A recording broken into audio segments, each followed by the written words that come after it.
Hey, listen, I just want to call out one person. And I hate myself a lot. But stuff. You're getting punched in the dick. There needs to be more Street Shark references. I say who? That's funny as hell. Welcome, ladies and gentlemen, to the Underqualified and Overcompensated podcast. I am your host with the least most, Rhodes, and today I am graced with a great guest.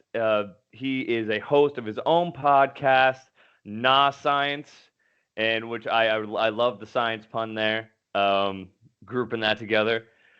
And today I am not graced with my two co-hosts. The Triforce of Knowledge is just a Uno force of knowledge. So we will try to get along as much as we can. My guest, Nicholas Volpe, he has his bachelor's degree in biology and master's in neuroscience. So the education level here today, ladies and gentlemen, is monumentally higher than the others. I'm going to amp you up. As I said, he is the host of the podcast Just Not Science. He has several years of bench research in neuropharmacology and neurotoxicology. He has a few years' experience managing clinical trials, specifically in psychiatry and gastrointestinal diseases such as inflammatory and bowel disease. And on his podcast, he has tackled multiple topics such as climate change. Is it a scam? Vaccines causing autism, which is one that hits really home for us here on the Uno podcast. Is the Earth flat? Another one that we tackled. And as of recently, you have done a lot of talking on the coronavirus, which I really like because a lot of people aren't getting enough information and the correct information. So today we are going to talk about not only the coronavirus we have to hit. I feel like as a mediocre medical professional as myself, and then someone as yourself, you have to talk about the coronavirus as well as just normal medical debunking and myths that people follow their entire lives, little momisms and wives' tales that you hear your entire life, and then you go into medicine like myself, and I'm sure you did too, when we're like, that's not a thing at all. Yeah, I see so much of that.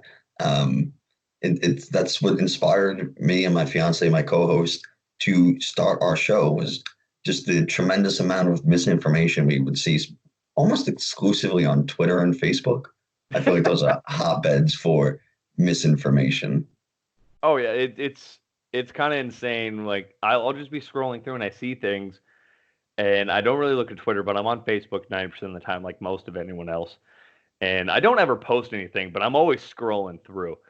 And the things you see, just not even like just medical myths, just like normal stuff that like everyone has their own beliefs and their own opinions about stuff. I'm like, oh, that's not right.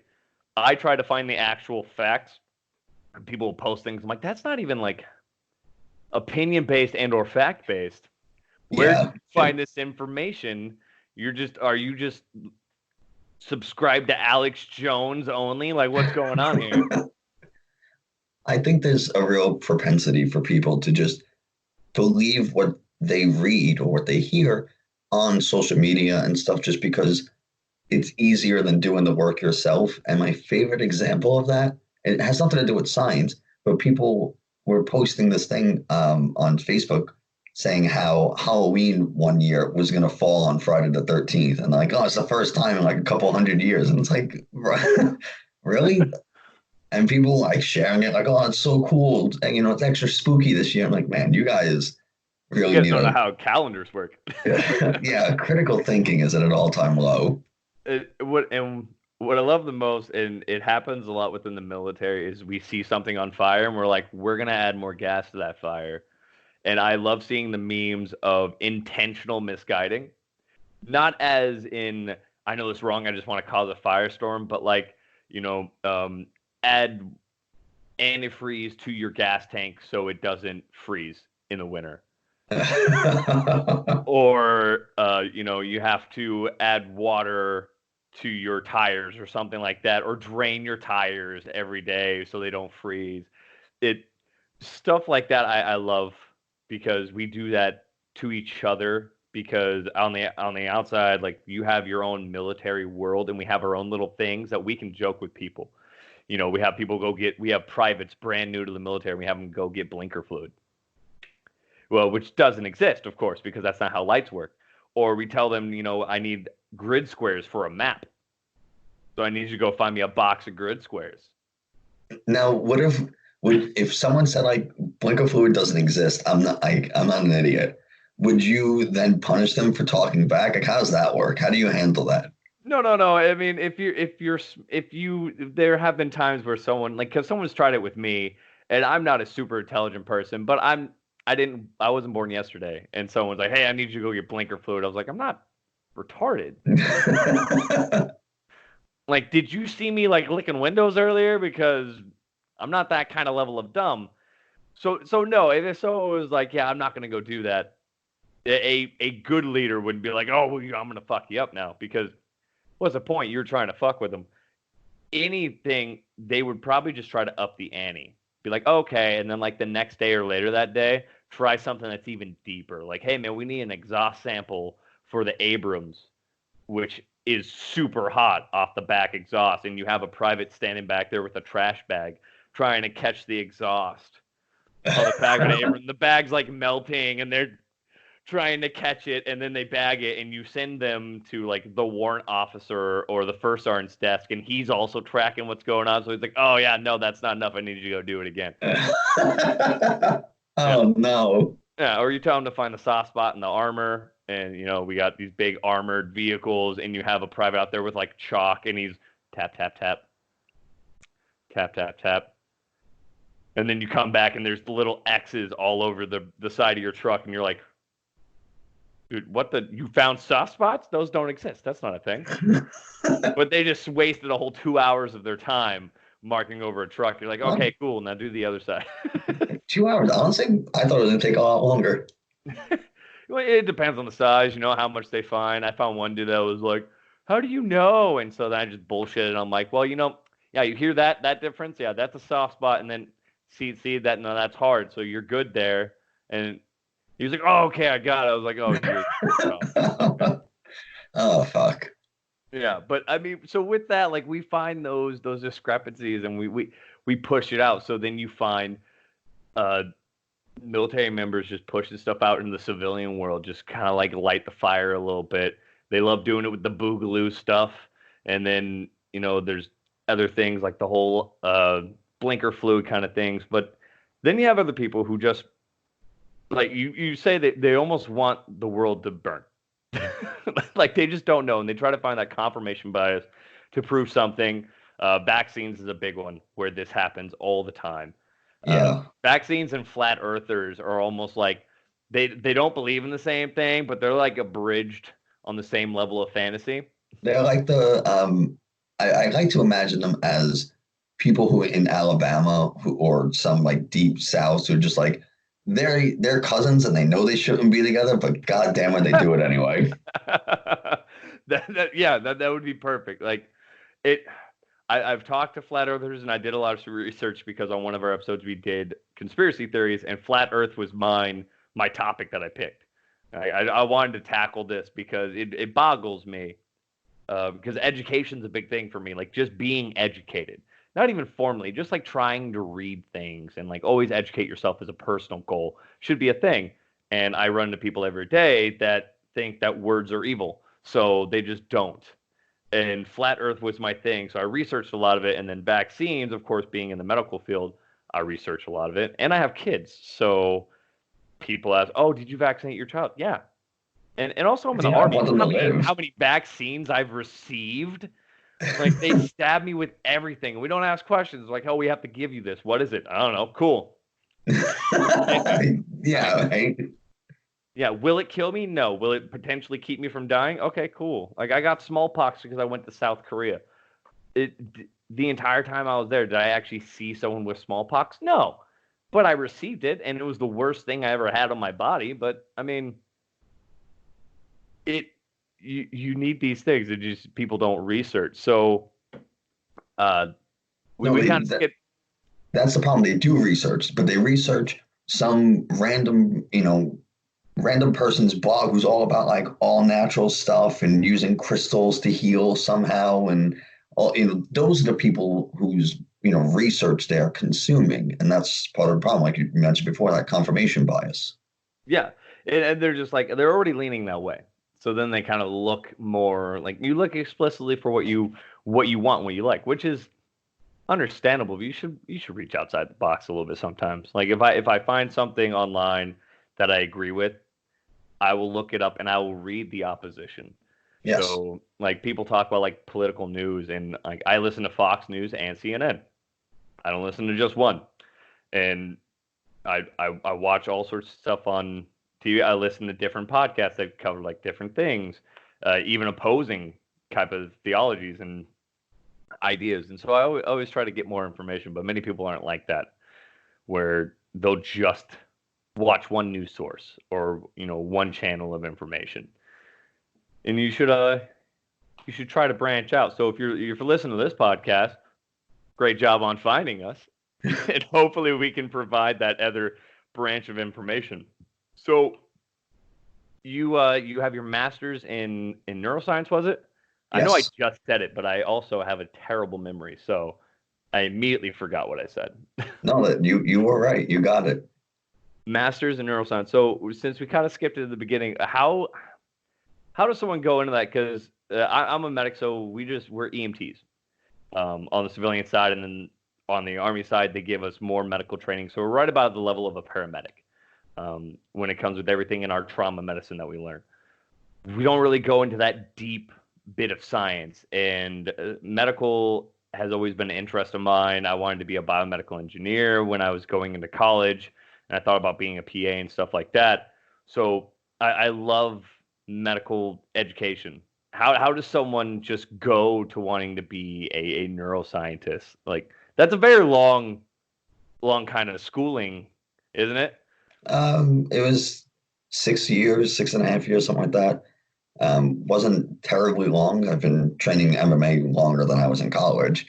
So I did a bachelor's in biology, and while I was doing the bachelor's, I had an interest in going into medical school. And so part of that is, they want to see you doing research. So I started trying to find laboratories to work in.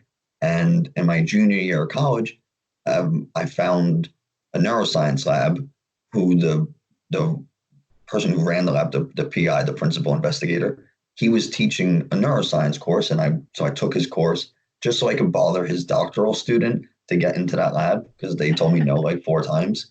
And I just didn't take that as an answer. I was just like, I'm going to keep asking you when I can come into work.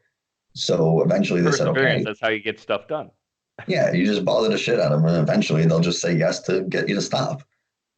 So they said yes, and I started working, and my mentor and I, the doctoral student, ended up having a very close connection, and he taught me a lot of things about not just science, but just life in general.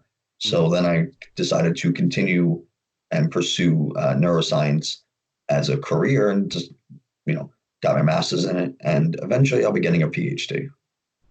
So you're not people, when they hear like neuroscience, they would think, a neurosurgeon, or I work adjacent to neurology in the hospital, and they're doctors when their emphasis is in neuroscience. You're kind of more of the research education side, right? You're not hands in like diagnosing people. Right. So neurology is the clinical side, where you're diagnosing and treating diseases of the brain, versus neuroscience or neurobiology, where you're in the laboratory and, like you said, getting the education and doing the detailed research, and we work hand in hand.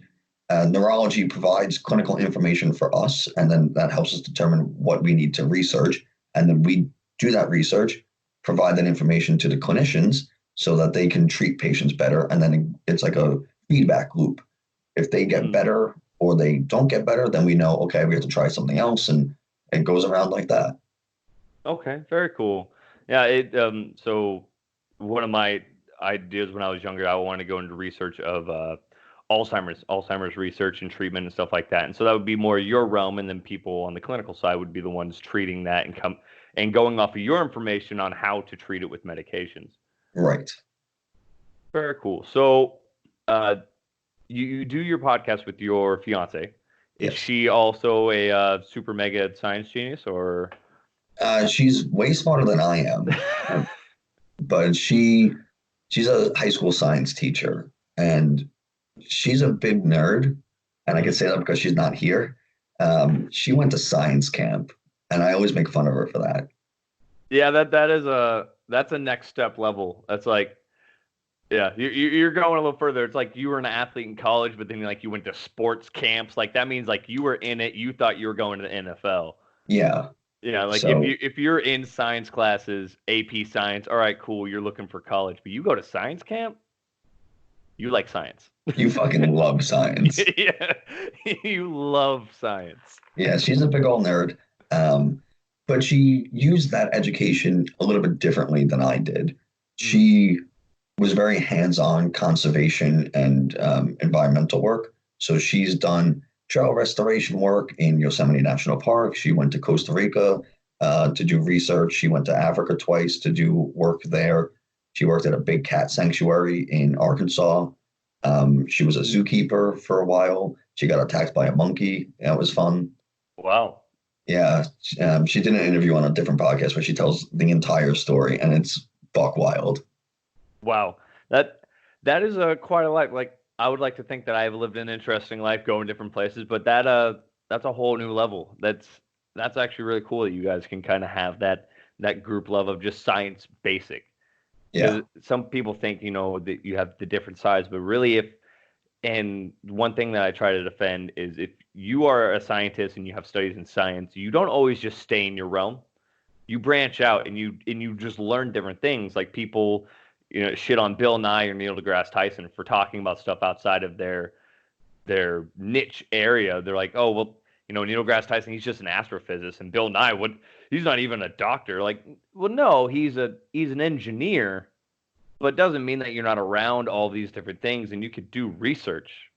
Yeah. I mean, the only difference between an engineer and a neuroscientist is that you studied neuroscience. But if someone who has a moderate education or another degree, they can just read the same shit that you read without going to school and be just as educated. Honestly, half of what I learned, especially doing my master's, wasn't so much the content, right? I was taught the content on, how the brain functions and on a cellular level, what's happening, but you were kind of expected to learn that on your own. What I was really taught by my mentor was how to interpret data, how to critically think about things, and how to look at something from either a narrow scope or how to, take a step back and look at the bigger picture. Those are the things that graduate programs, a good one, will really give you. And that's why people who have doctorates or masters or whatever, or just a baseline education, it's easier for them to learn about other fields because they understand how to self-study and how to interpret information. Yeah, and I found I was going for my degree in history, and people were like, well, what would you do with that other than teaching? And research places love having history students and history majors because we're good at researching. Yeah. And now my studies is in biblical studies, and I'm going for my master's in divinity. So it's a little different, but it's still that research level. And like just being able to research things is almost the most important part. So with you, to kind of start off and jump into this, what is your big thing? Like everyone has their big thing. It's like almost maybe a pet peeve of misinformation that drives them crazy, right? So like mine is whenever if you bring up Christopher Columbus, I will go on a rant to the end of the world because I hate it, and I love history still, even though it's not my degree, but history education and just pushing wrong history drives me nuts. So that's like my thing. So what's your big thing like in this topic of just myths? Because that's kind of what your podcast is centered around, right? Giving the information that people think is normal. What's your big hot button? Oh man, so many. A man of many passions. Yeah, vaccines causing autism is one. I really hate those ads that you see on like whatever website you're on, where it's like top cardiologist tells you to do this to cleanse your colon or something. It's like, one, a cardiologist wouldn't be giving you that information. Two, this is clearly bullshit. And just like the idea of like All the cleanses and doctors hate detox. this person because of their special trick. Yeah, exactly that kind of stuff, because it plays on people's emotions, and it is a true misunderstanding of the human body, like profound misunderstanding. And people don't have a deep understanding of medicine or anatomy or physiology, so they believe it and they try these things, and then you have like Gwyneth Paltrow running around and making, whatever shit she does, and people buy it. I don't even know what she does. Like, I've heard of Goop, and I don't even know what's going on with all of her stuff. Like, she's on that Hollywood level of like sticking eggs in your vagina for like soul cleansing, It and was like steaming. They were like steam cleaning your vagina. That was like a thing she said to do, which if you want to burn your vagina, it's great. Like if that's what you're looking to do, it's not going to take any wrinkles out. I don't know what people think is going to happen. I don't know if that's like a difference between males and females, because if you like told a female and she might be on like that level of like weirdness where you're like, hey, you got to steam your vagina, it'll help like cleanse you, and they're like, oh, okay, but no matter what side you're on, if you told a man on the far left side of like hippieism, hey, dude, steam your balls, he's gonna be like, no. Yeah, no. No, you mean like a sauna? No, I mean like an iron steam your ball. No, Yeah. no, I'm not doing that. So I will save you some time. Um, don't watch the Goop Lab. It's mostly horseshit. We actually Is that on Netflix, I think, right? It is, yeah. We actually did an episode where we watched it. We watched a couple episodes and then we reviewed it and we posted an episode on it. And the episode's like 35 minutes and we watched three of them. And it took us almost 3 hours. Like, because I kept pausing and getting really mad and being like, this is bullshit. It won't work like this. Are you a ranter? So you would pause and rant at your wife as she just sits there and like nods and then okay and then continue? Yes. Because that's what my wife does. I just go on a rant. She goes, yeah, baby, I got it. And I'm like, Duh! And it could be anything from that level of stuff to when we were driving to Walmart today, me just yelling at people driving. And I'm like, just calling them ass hats and bastards and all sorts of fun things. And I have 2 children in the car, so I probably should. But I mean, you'd be watching something like that. It just gets you, right? You're just like, ah! Like in my core, it really it truly bothers me. Medical myths. And I kind of wanted to hit this because I get these every day, and mostly get them from like your aunt or your grandma or your mom, and they always have these little things that they tell you. And I remember growing up with them all the time. And then even at that age, I'm like, I'm not like, I'm not a science mathematician, but this does make sense. I don't know about this. So like my big one is cold weather makes you sick. And like you mentioned, like in the cold, they can dry up, so you're more prone. But like your mom would yell at you, put a coat on or put a hat on, because if you go out, you're going to get sick. That's not how the cold works. No. Like, if I'm not wearing a jacket, I'm going to get cold, but that doesn't mean I'm going to come back in and get a cold.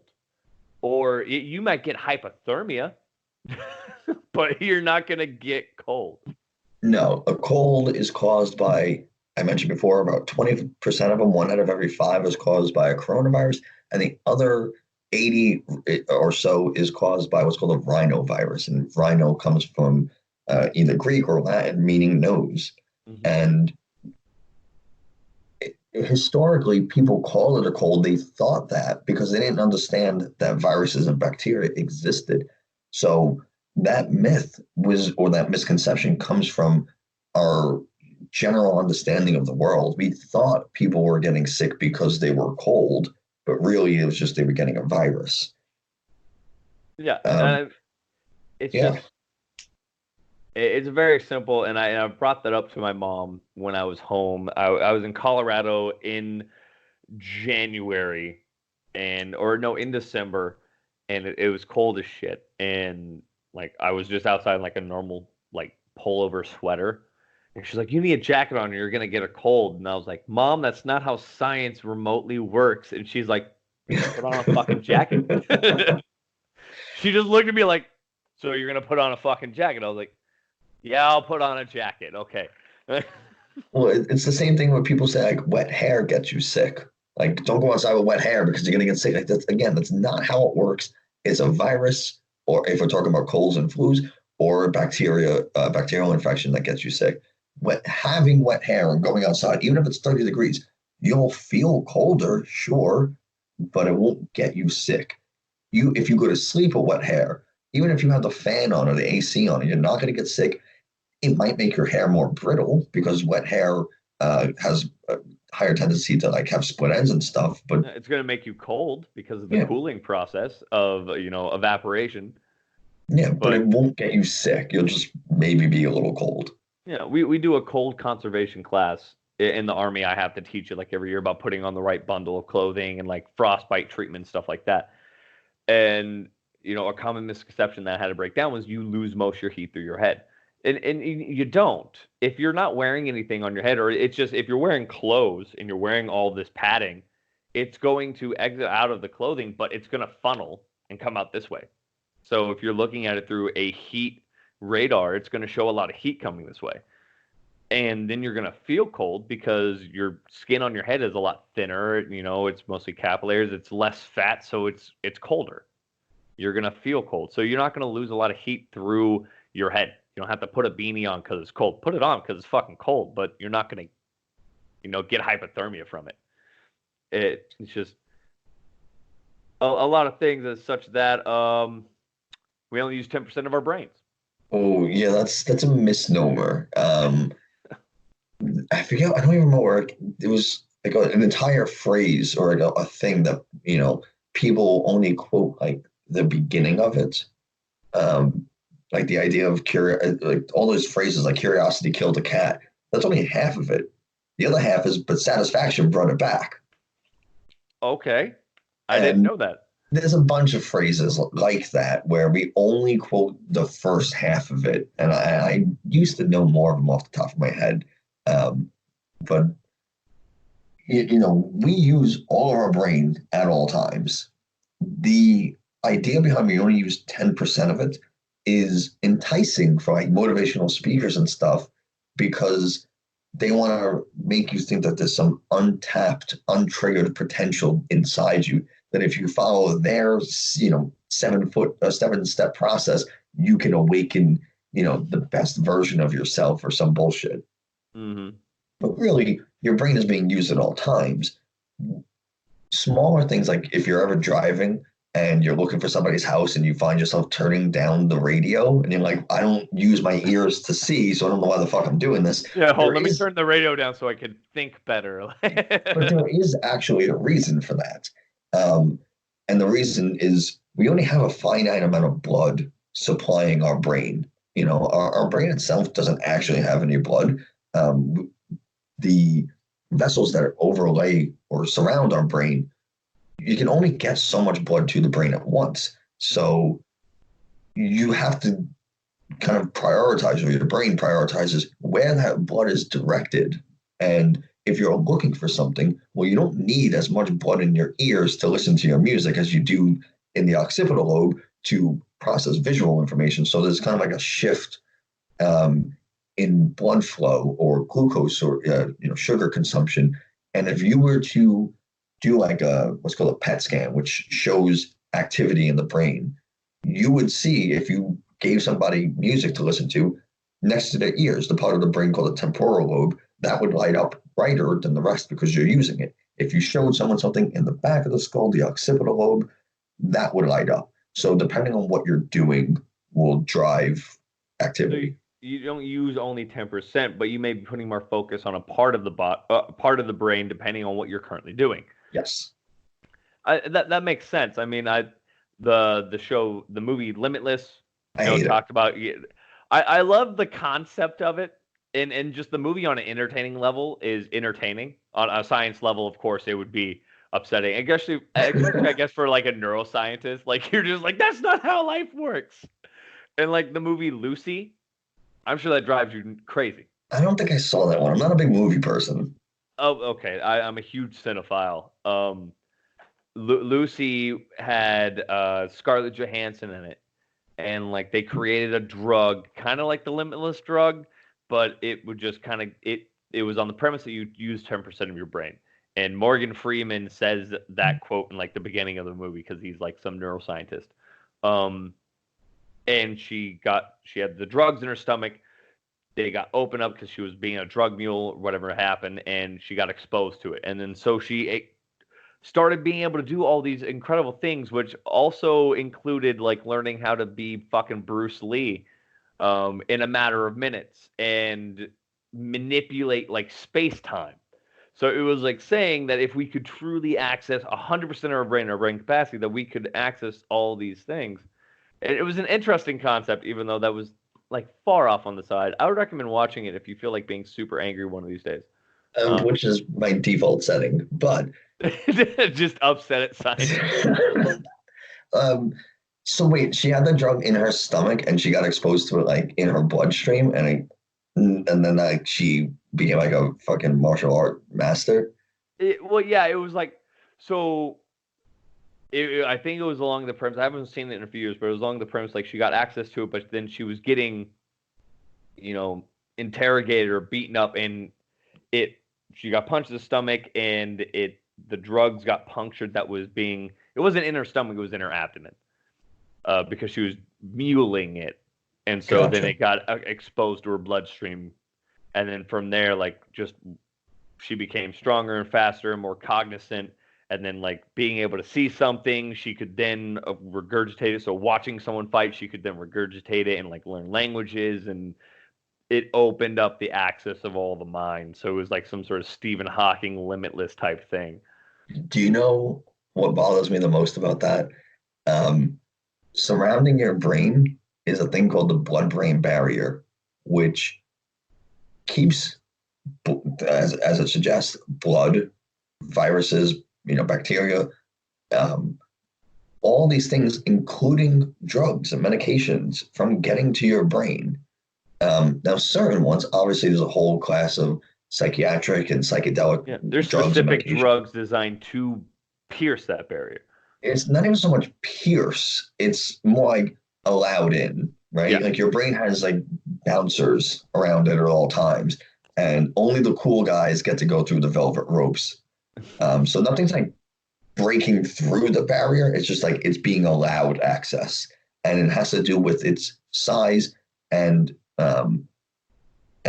structure. Basically, I don't want to go like too deep into it, but if it has a certain size and it has a certain type of structure, it'll be allowed to pass. Most likely, this drug probably wouldn't be able to penetrate the blood-brain barrier. Unless they really were good with design. So that shit bothers me. I like that what got you wasn't the 10% manipulating time space. It was the blood brain barrier. Yeah, it most likely wouldn't have gotten to her brain. It might have an exogenous effect on like the heart or something on the lungs, and you could say like, oh, it's like an adrenaline type thing, and she like it opens her. I don't know, who the fuck knows. I hate it. They don't. It's one of those things where they're like, it's fantastic. It opens all these things, but they don't explain it. Like, they don't explain the science, which gets me with a lot of stuff. Like, they don't explain the science.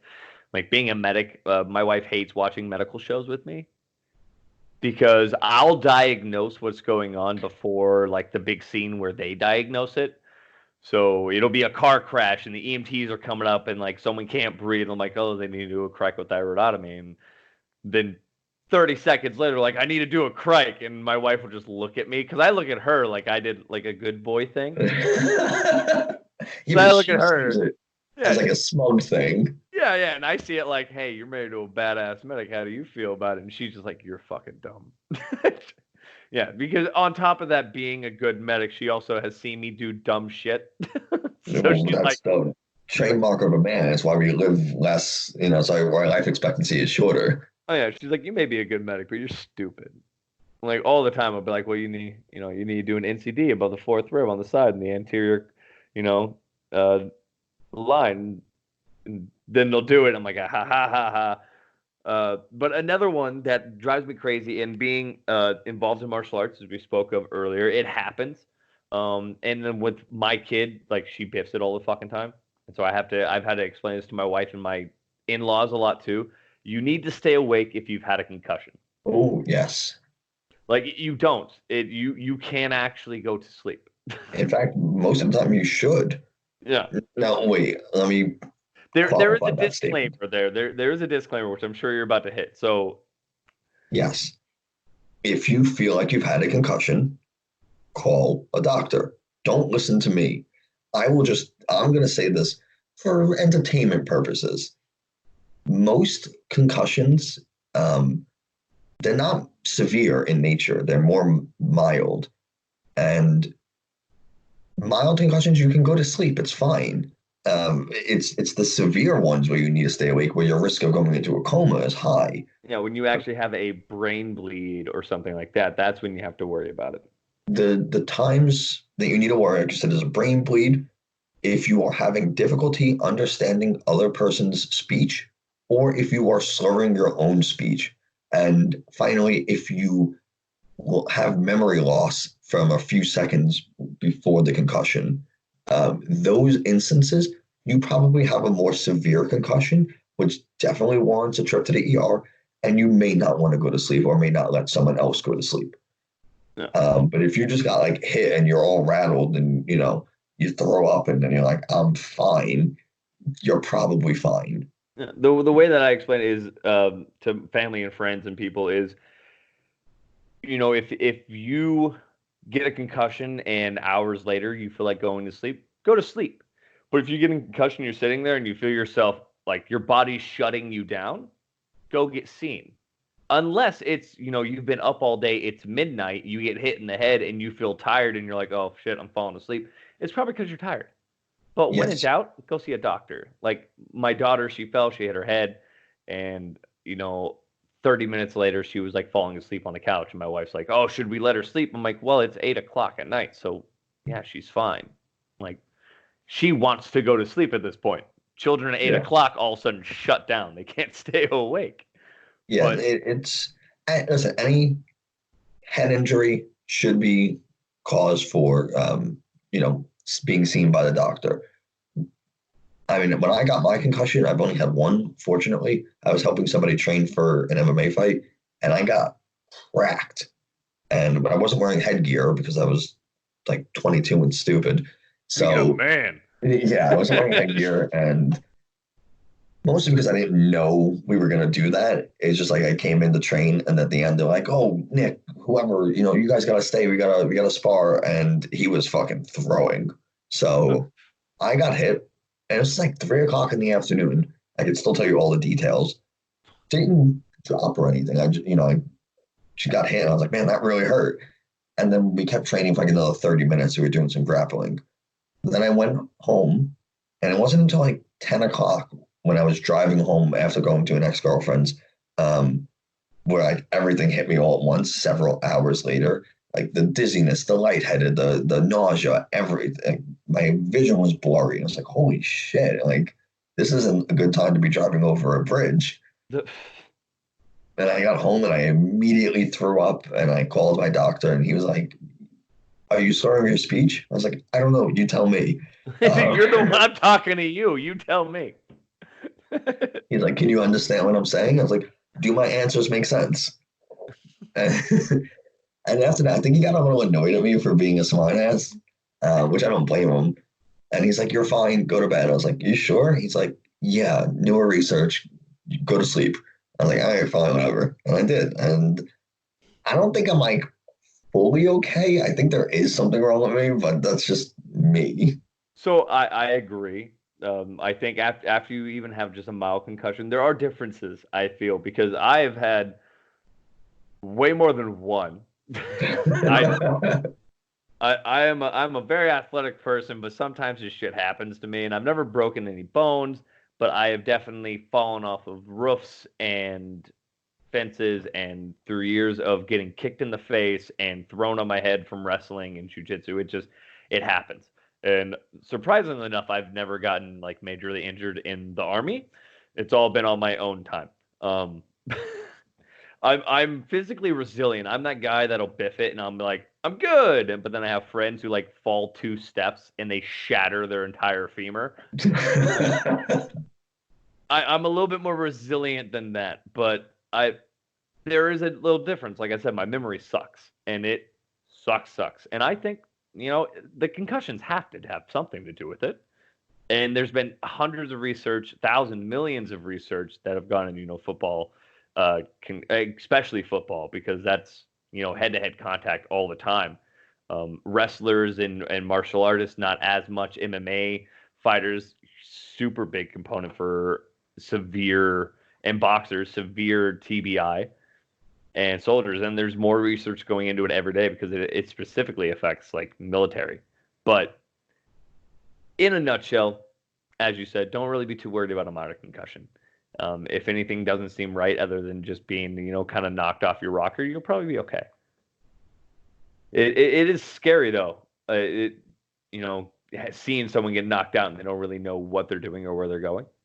Yeah, it's tough. I've played hockey for years, and one of my friends has like 7 concussions because he's going for a world record.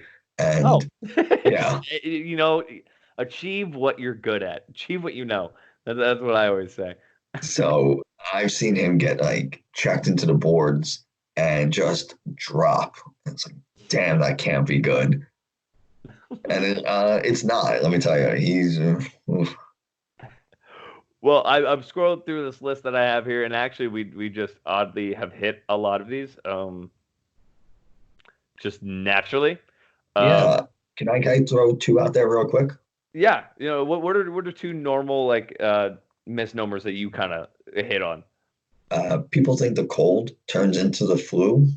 Like that's a lot. Like you say it all the time. Like, a cold. I had a cold and it turned into the flu or some shit like that.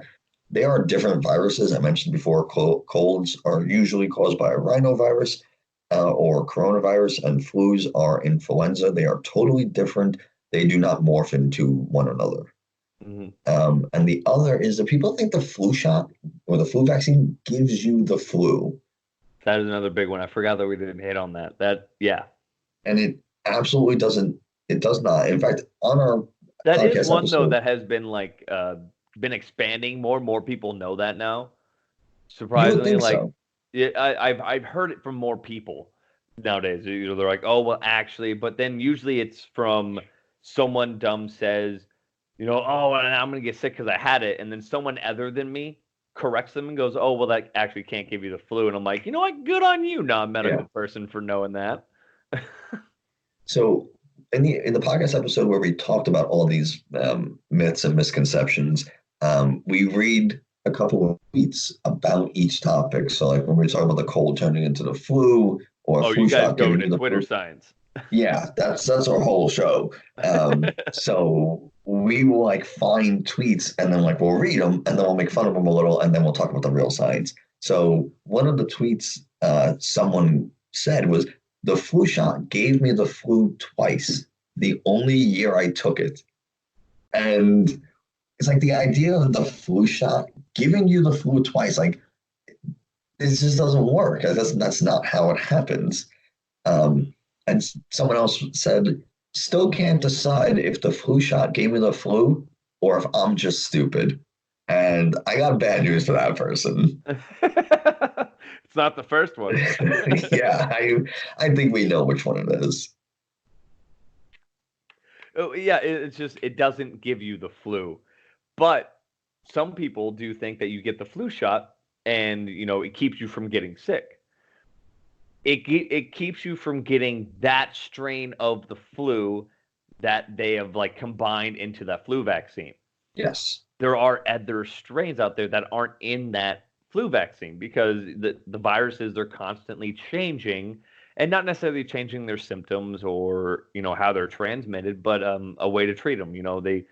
They become stronger a little bit, and so that's why every year you have to get a flu vaccine because it's for the last year's strains. And so the way viruses and bacteria and stuff mutate is our immune system recognizes them if we've seen them before. So like, let's say you get exposed to the flu. let's call it flu strain A, just to make it easy. If you get exposed to flu A, the next year, if you get exposed to flu A, well, your body has already seen it. So it has like a mini army ready to attack and defend you against this. But flus mutate because they reproduce so quickly. They don't really reproduce, but they replicate so quickly, and that part of that fast replication is high rates of error. And then there might be a change that makes it no longer recognizable by our immune system. And so as our immune system is, patrolling our body, it comes across this flu and it's like, oh shit, I've never seen this before. And it doesn't have the army ready to go because it doesn't recognize it as flu A. Now it's flu B. The changes, like you said, they don't often change how it works or the symptoms it causes. It just changes the ability for our body to recognize it. Yeah, it helps. I don't know. Sometimes science is like you feel, and I wouldn't just say science, but sometimes like medical things, like it's hard to explain because they're simple, but then it's also like super complicated sometimes. And I'm at the simplistic side of knowing that, it's like fixing your car. You hit that, boom, it starts. You know that, right? And then you start going into like, energy and fuel and combustion and stuff. I don't know that. I'm gonna go change my oil in a minute, and that's where my base level is. Like, don't come at me with this extra level bullshit. And I feel like medicine is kind of that layered. It's I hit bullet points. I'm really good at bullet points. The flu vaccine does not give you the flu. Solid. You understand? Yeah, but why? Well, fuck. Okay, well, ask this guy. Well, that's part of, we came up with the show for two reasons. Was one, because I found myself on Twitter typing these long replies to people and then just deleting them because I'm like, one, I don't feel like getting into a Twitter war, and two, I'm not going to convince them otherwise. Yeah, they're not going to give a shit because they're putting that information out on social media because they think they know. So I would wind up venting to Lauren, and I'm like, I'm going to say this, and she would always come back with me, arguing with the fool only proves there are two fools. I like that. And and sometimes she'll spice it up, and she'll tell me that if you look at two idiots arguing, or if you look at someone arguing with an idiot from a distance, you don't know which one's the idiot.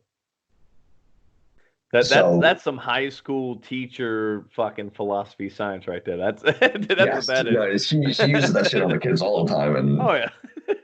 But so we came up with the show to help fight this, these myths and misconceptions and misnomers. And then the other part of it was, well, science is complicated and medicine is difficult to understand, and you can do a search, but then there's all these extra terms and background knowledge you need.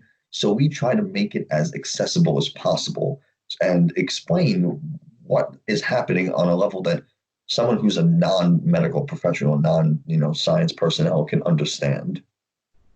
No, and I think that's the importance is people sometimes don't delve too much into it, and they kind of look for the bullet points because they're afraid that they might not understand it. But if you can have people who can explain this, like that's why I enjoy listening, and anything that Neil deGrasse Tyson or Bill Nye puts out, I will listen to, because they accomplish that. They put out information that people can generally understand. And of course, they have their own kind of bias, but they try to stick to the science as much as possible. And that's where you come in to like discern it. You hear the science from, so-called experts. It's then your job to then confirm that with more research. You don't just go, oh, well, no, Neil deGrasse Tyson said that there's an asteroid coming at us in like 14 days. Yeah, that's, one of the things that's really important is to challenge science. I never will advocate for saying, just because this is what research says means we all have to believe it.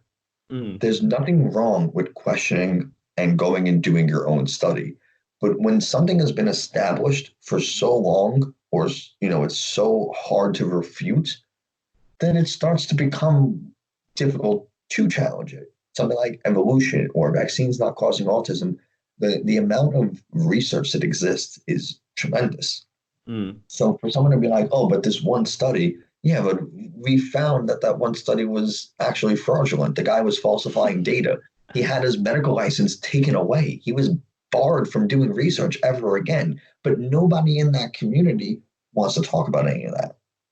Well, yeah, because it proves wrong. I mean, like, I think the important thing is you should always be asking questions, like you said. Always challenge the research, and not challenge it to prove it wrong, but if anything, challenge to prove it right. Yeah.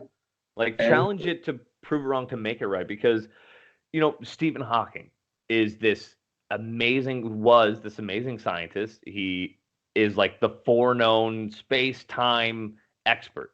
But do you bet that right now, at this moment, there's hundreds, maybe thousands of people in this world trying to disprove his theories in order to expand on them or make them better? yeah, of Even course. though they treat this man as pretty much science Jesus. Like, Yeah, and it's a good thing. Do you know? I'm sure you've heard of ulcers before, right? So the guy who discovered ulcers were caused by a bacteria. The bacteria is called Helicobacter pylori. When he first suggested this, the medical community was like, "No, you're wrong. It's caused by stress." And well, stress has a little bit of something to do with it. which up to this literal moment, I still thought. So I was right now years old when I learned that it was caused by bacteria. Yeah. The concept of stress ulcers is a little bit of a misnomer. Stress ulcers are usually like almost like pressure ulcers that you can get elsewhere on the body, but ulcers in Yeah. your stomach are often caused by a bacteria called Helicobacter pylori or H. pylori. The reason why you get a breath test when you're testing for ulcers is because they produce a gas that you can then quantify and say if you have too much of this, it's probably because of bacteria formation. But no one believes them. So what did he do? Well, he didn't say, shit, I guess they're right. No, he fucking cultured the bacteria that he thought was causing it or that he knew was causing it. He cultured it and then he fucking drank it. And And he guess gave it to what? himself. He got ulcers. And then he treated it with antibiotics and the ulcers went away. And then he took this information, went to the medical community and was like, fuck you. And then they gave him a Nobel Prize. That's awesome. When people are like, hey, man, you're wrong. You don't know what you're talking about. And you're like, you know what? Fuck you. I know science. Yeah, so they did. That's how he went about it. Now, I don't recommend to anybody listening that you go and culture bacteria and drink it, but he did. Yeah, I mean, there's a lot of things in the medical world that have changed. Bloodletting through the years, Oh yeah, leeching has been proven to be somewhat good, but also bloodletting not so much. We were watching a show the other day, the Outlander. It's a good show. It's on Showtime. Basically, this lady, she's a doctor in like the 1960s, and she goes back in time. And it's a whole big story. But basically, there's this thing where this guy, he was having a hernia, and it imploded. It burst, and so she was doing surgery in 1771 on this guy, and his actual doctor comes in after she's done, and he goes, "Why did you mutilate him? I was just gonna put tobacco up his ass." Like, all he needed was to blow tobacco smoke up his ass. And my wife's like, "What?" I was like, "No, that was the thing. Like, that was definitely a thing." Or putting dog poop on a blind man's eyes. Like, they thought that would work back in Renaissance times. So a bunch of really rich white people who would go and get like ground up mummies and snort them. For, I don't know, funsies. And they thought it was going to do something. And spoilers, it doesn't do anything. Stop snorting mummies. If there's anything out of this entire episode you take, this is the front we die on. Don't snort mummies. Yeah, I mean, like I said, I can't legally give medical advice, but I think that one I can give. Yeah, I can stand on this precipice. Don't snort fucking mummies. People do a lot of things. Yeah, trust me.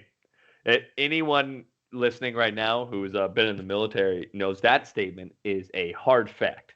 Yeah, I have seen I have seen soldiers chug shit that should not be chugged because of $5.